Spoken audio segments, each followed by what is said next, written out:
সরকারকে কঠিন ভাষায় কথা বললে তো কালকে আবার বাসায় হামলা করবে। আমাদের দেশের গ্রাম অঞ্চলে এখন গড়ে 12 থেকে 18 ঘন্টা পর্যন্ত বিদ্যুৎ পাওয়া যাচ্ছে না। দ্রব্যমূল্যের ঊর্ধ্বগতিতে সাধারণ মানুষের দিন খুব কষ্টে কাটছে।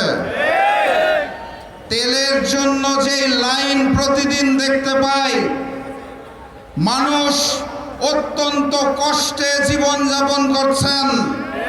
সেই সময়ে সরকার আমাদেরকে বলতে চায় জ্বালানির পর্যাপ্ত মজুদ রয়েছে।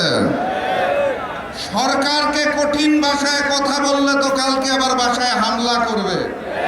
তাহলে সম্মানের সাথে, বিনয়ের সাথে বলতে হবে, মাননীয় প্রধানমন্ত্রী, মাননীয় স্বরাষ্ট্রমন্ত্রী, মাননীয় জ্বালানি মন্ত্রী, এতই যদি মজুদ থাকে তাহলে এত বড় লাইন কেন?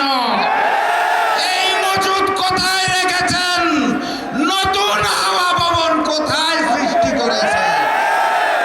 সম্মানের সাথে বলা হয়েছে তো নাকি? আলহামদুলিল্লাহ।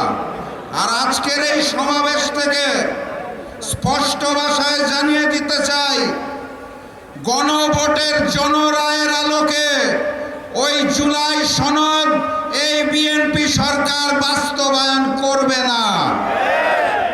অতএব তাদেরকে বাস্তবায়ন করাতে হবে।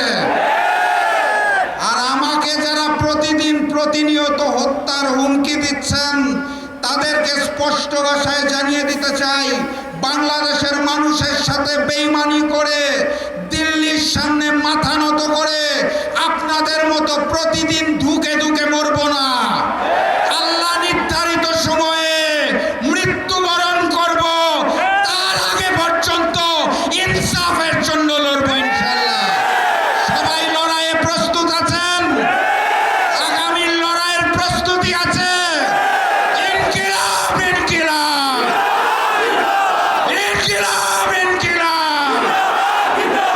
দেখা হবে বিজয়ে। বিজয়ের পথে যাত্রা শুরু, জীবন অথবা মৃত্যু। আসসালামু আলাইকুম।